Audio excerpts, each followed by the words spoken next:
Welcome to the Elevate podcast, brought to you by the Registered Master Builders. Each week we explore the ideas and practices that help us get the best from our businesses, our teams and ourselves. I'm your host, Ryan Castle. We talk to experts, advocates and business owners in the construction industry to share their knowledge, insights and experiences to help you build a better business and enjoy a better life. Now let the business building begin. David, welcome along to this episode of the Elevate Master Builders podcast. Great to have you on the show. Thanks, Ryan. I'm coming from a different location this time. You are indeed, and it might be useful context for our listeners to understand that we are recording this on the 30th of August. All of New Zealand is currently in a level 4 lockdown. And I guess that's got a reasonably significant impact on why you're coming from a different location, David. Yeah, absolutely. I think, used to working from home to a degree, but it's an awkward, difficult time, but actually just getting my head around how it works and what we can control. So, that's the reason for today, yeah. And it seems to be the vibe as I talk with my team and with others that I connect with, that the importance of establishing a routine around how you run your day in a lockdown. And likes of you and I are probably reasonably fortunate that we do have the type of work that we do as somewhat of a distraction. It certainly keeps us busy, whereas I'm sure many of our members listening to the podcast are maybe a little more challenged because they can't go to site currently, they can't be with their teams, they can't meet with customers unless it being virtually. So it's a challenging time for many of our members out there. Yeah, that's right. But, just listening to the experts on this stuff, they do say try to get into a routine. So I think for, as you say, people who would normally be on site or doing different sorts of work is maybe establishing a different routine when they're in lockdown. As I said, when we were just talking before this, one of the questions I always ask people is, how's the homeschooling going? And so a number of people are learning some new skills along the way as well, for good or evil. Some people enjoying it, some people getting a greater appreciation for teachers. Indeed, might be prepared to pay a few more tax dollars so we can pay the teachers some more. What do you think? Oh, I'm not sure they go quite that far. Oh, not that far. Okay, so someone else should pay for it, I think, is normally the answer. Indeed. Like, we need more prisons, just don't build them next to my house. That's it.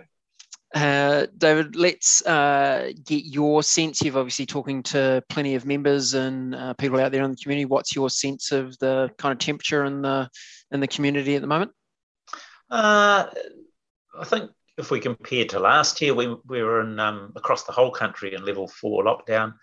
This year, people are just finding it a little bit more difficult, and I think for a range of reasons.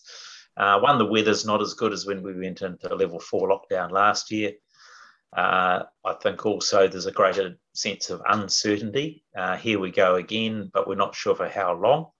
Although, as we talk, I saw earlier this afternoon, the numbers in Auckland had dropped quite a bit, which is really encouraging. So hopefully that gives people a bit of a lift. But I think it's that sense of uncertainty that people are just feeling a little less positive than they were last year. And part of it's just understanding your own feelings.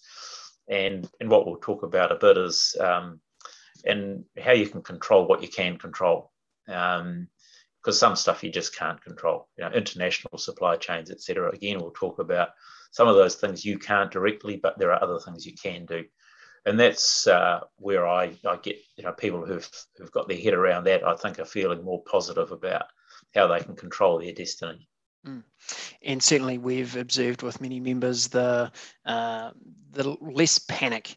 I think in the very first lockdown that New Zealand experienced, there was so much uncertainty. There was a concern that the entire economy, house prices, everything was all going to fall to the ground and it was going to be a complete and utter disaster. My observation this time around is that people are, yes, there's still a level of uncertainty, but they are calmer. They realise that this is a stage that we need to work through. Fundamentally, the world's not going to change in the next few weeks. It's unlikely that house prices will tumble. And I'm not an economist, so I don't want to try and espouse with my crystal ball, but there just seems to be more understanding that we will be okay. Things will get back to, maybe they're the new normal, but a sense of normal post dealing with this current outbreak. Yeah, I think so. It's just not knowing what the length of this current outbreak is, but I think in the next few days we'll get greater certainty around that for Auckland, because that's where a lot of the concern is at the moment. And for the rest of the country, step down to level 3 is a bright spot. And hopefully we'll move through that reasonably quickly, although I think the government will be cautious around this stuff. Indeed. Now, fortunately, we managed to get the Constructive Forum completed before this lockdown happened. What's your reflection on Constructive this year? Well, firstly, it was a relief to get through it. We had a lot of disruption to our events last year, including Constructive, and the events team, my team, did a fantastic job in putting it on, and just so pleased for them. Apart from anything else, I think they might have abandoned ship if we'd had to cancel yet again, but they did a fantastic job. There's always a lot of work goes into this because we do try and do different things. We have deliberately tried to develop it as something that's for the whole of the sector, not just for ourselves. So there's quite a lot of pressure on us to put on a quality event, get really good speakers. And this year we went to 2 full days, the first day on commercial construction, the second residential. So that added pressure. Overall, the feedback, both during the 2 days and in the surveys, has been really very, very positive. The overwhelming sentiment is the best one we've run. That there's a lot of really good content. We didn't get speakers who just talk at people for an hour and then jump off stage. We do use the panel sessions, and we try and get people who are going to have different views, and very positive feedback about that style of things. We also tried to give people a sense where things are improving. So issues around commercial construction, where there is some better practice coming through in procurement. Not universal yet by any means, but there is a definite change in the way some government agencies are procuring. I think some interesting things around how construction companies are stepping up to the sustainability challenge and giving practical things. And then with the housing side, really good debate about what the future of New Zealand housing is, the policy issues, but then again, some practical things. What can people do in their own jobs, in their own businesses? So really pleased with the way it went, really good feedback, and there's a few things that we'll be following up with when we've had a chance just to debrief. And Dave, was there a particular session or a particular speaker that are a real standout for you when you reflect? Me personally, I think it was the panel session on the second day, the first one up, where we had the debate around housing policy. Andrew Crisp, who's the Chief Executive of Ministry of Housing and Urban Development, who's got a tough gig, I have to say, because he's the one that's really fronting some really difficult choices. But also great other panellists on there with different views, including Mark Todd from Ockham Residential, Fran Wild from the Urban Development Institute. And they all had really different views, and they challenged each other.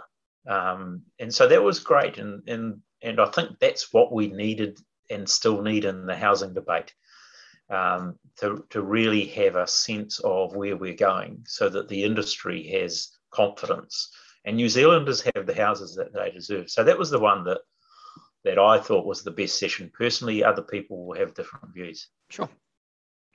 And whenever we can bring that open discussion and I guess an open attitude to those kind of discussions, not a I'm always right, that must mean you're always wrong, but hey, this is currently my position, give me your insights, what can I learn from you, how can we get a better outcome going forward? It's always going to be a good result.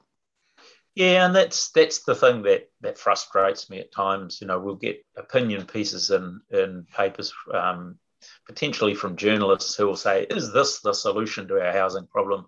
And the answer is going to be no. It is a complex issue, and it's only by confronting it in reality and including the private sector in that debate. And that's the critical thing. It's not just government coming up with the magic solutions.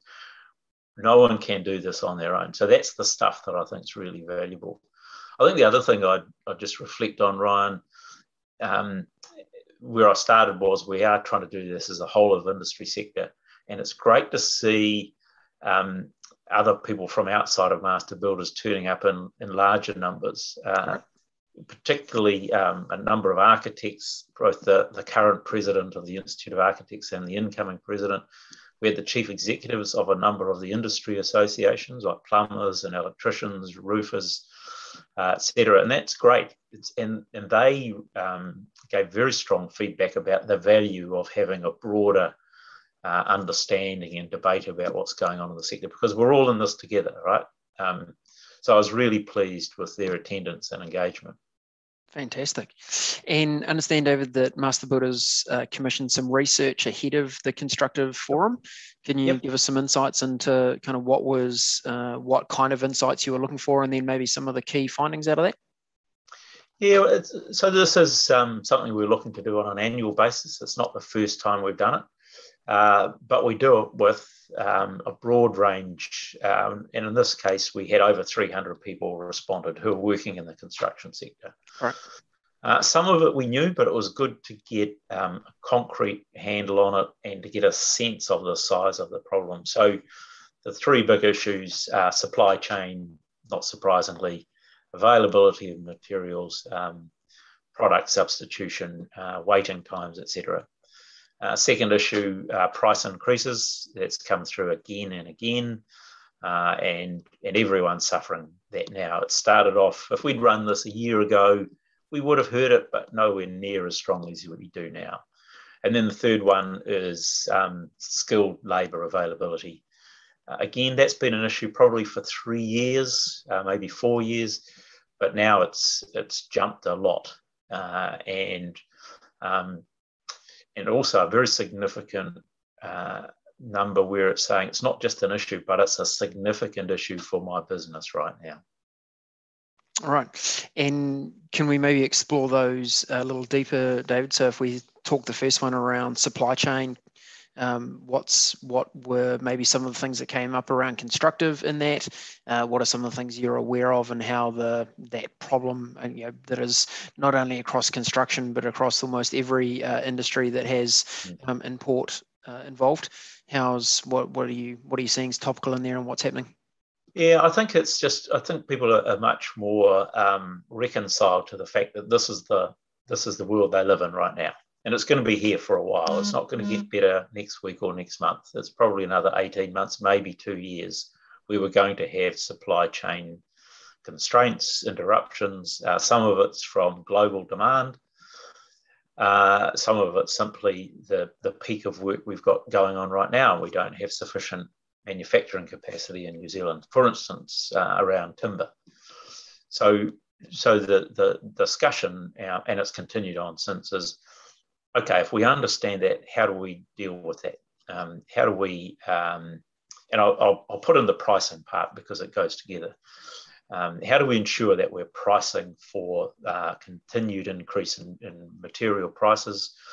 Understand that there's going to be delays. How do we plan for that? But also we need to price that in. You can't charge when you've got downtime, but you still have to think about your overall margins and overhead. So you need to price that properly. And you need to communicate with your customers, and also think about, if I can't get this particular cladding or whatever other material, what's the substitute, and how do I go around that in a way that it still meets the building code and the design requirements, and that my customers know that that's what we have to do. Sure. So those are the things. It's just reinforced that really good practice, I think, Ryan. And Dave, we see so much impact, particularly on costs to the building process. Would certainly encourage our listeners to go and check out the webinar that we did with Mark Holland from Hazelton Law.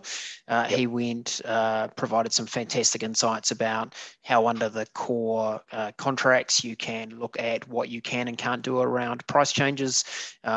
We'll make sure we put the link to that webinar in the show notes. Would highly encourage anyone who didn't attend to check that out, because Mark's got some really useful insights about how we manage that price aspect of the changing environment.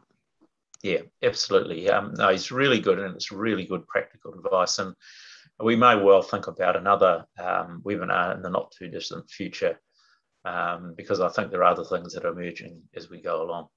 Yeah. And David, we've talked on the podcast regularly about mental health and the challenges, and we see some very good initiatives across industry with the likes of Mates in Construction, and then more broadly mental health that is not specific to construction, but it feels like we're having more open conversations about mental health, which is a great place to start. We do know that the construction centre is at the wrong end of the statistics in terms of being overrepresented in mental health challenge. Again, was there a particular focus or discussion around that at Constructive? Yeah, firstly, with the survey, 88% of the respondents said that stress or mental health, however they described it, was an issue. And that's certainly up on what we've heard previously. It's probably always been there to a certain degree, but I think people are much more open about it now, Ryan, that it's kind of okay to discuss it. And so we had, it came through in a number of the sessions. We did have Victoria from Mates in Construction present, and a really powerful presentation. But it was it was a theme that went through many of the other sessions as well. So obviously a concern about the stress people are under, but on the positive side, people are talking about it, and people are actively looking at, okay, what can I do? Am I okay myself? Am I checking up on my friends, my colleagues, my workmates, my staff? So that's I think a positive, and there's some work we're just looking at now to follow up on that. I know a lot of our presidents around the branches, again, a year ago, it was an issue people were becoming more aware of. Now I'm much more interested in, okay, what are we going to do about this? And how do we step forward and step up in a leadership capacity? So look, it's a concern, but the first step, I guess, is acknowledging it's an issue. Let's find a way of dealing with it. Indeed. And Dave, would you have any advice for all those tradies out there who love their fishing, normally can't get to the fishing because they're so busy doing their trade? Now they've got the time that they could go fishing, but they're not allowed because of lockdown. Any advice for them on how they might deal with that situation? Well, and in level 4, it's even worse. You can't even get takeaways. So, it's terrible. So, yeah, look, I think it's not going to be a substitute for going fishing, I'm afraid. But I think part of it is about doing the planning. And there's a number of builders, small builders, large builders, who have said their attitude has been there's a lot of stuff they never get to. But during an enforced lockdown, this is the time to get on with it.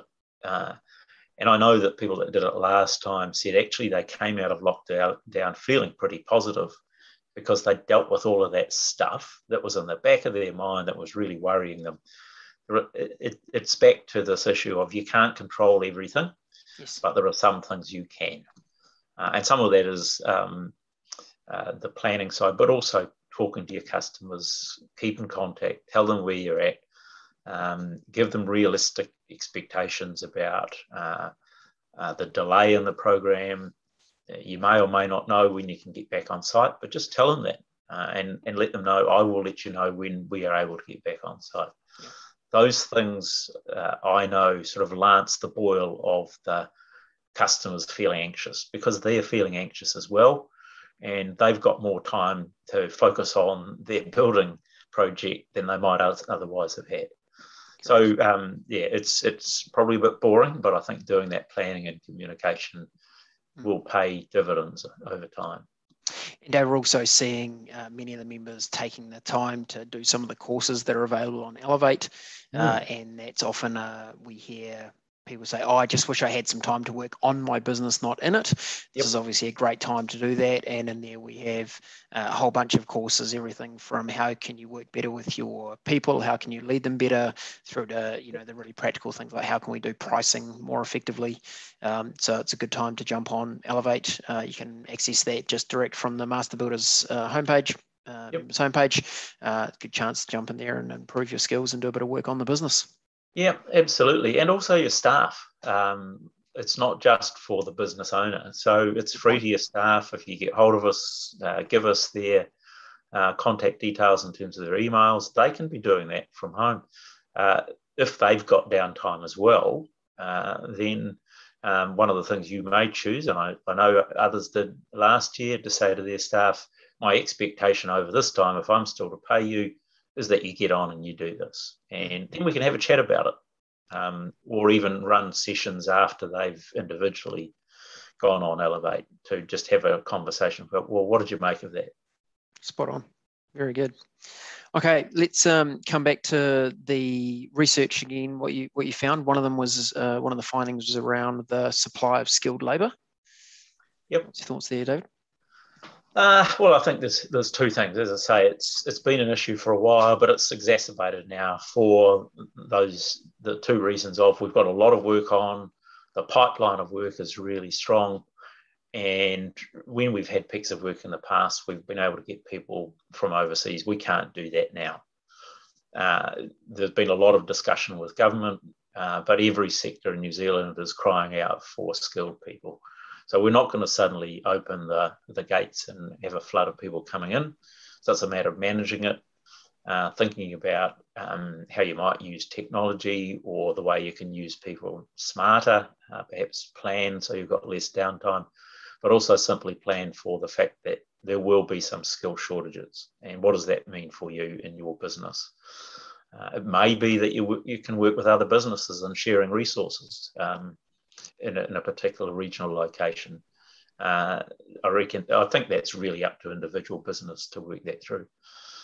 As I say, there's quite a lot of discussion with government as we work through the vaccination program.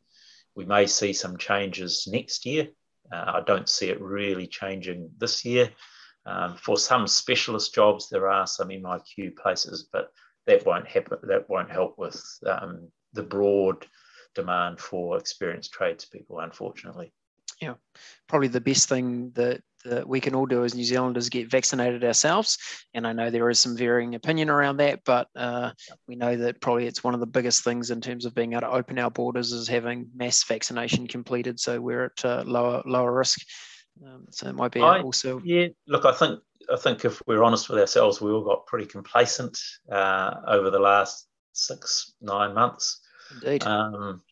We thought COVID was something that was happening overseas, right? Exactly. We thought we were immune, and Delta has been a big scare. And just looking at the numbers of people who are both getting tested but also vaccinated, suddenly that shot up. I think I hope that it's shaken everyone out of their complacency and people do get on with it. Certainly from Master Builders, we support the government's vaccination program. We encourage people to do so if they can, as soon as they can. Have you had a shot yourself, David? Yeah. I in fact I had my second one the day after Constructive, so I was able to get through Constructive first and celebrate by having a second vaccination. That's really exciting, isn't it? Indeed. Yeah. Indeed. Look, it's just a prick in the arm. It's not a big deal from my point of view. The key thing, I think we would encourage all our members is to facilitate that for your staff, particularly when you're not in lockdown. Give them time off if that's necessary to go and get it. And if they're feeling crook the following day, be a bit understanding about that. Indeed. Great advice. Is there anything else you'd like to share, David, there around the findings from the research or Constructive?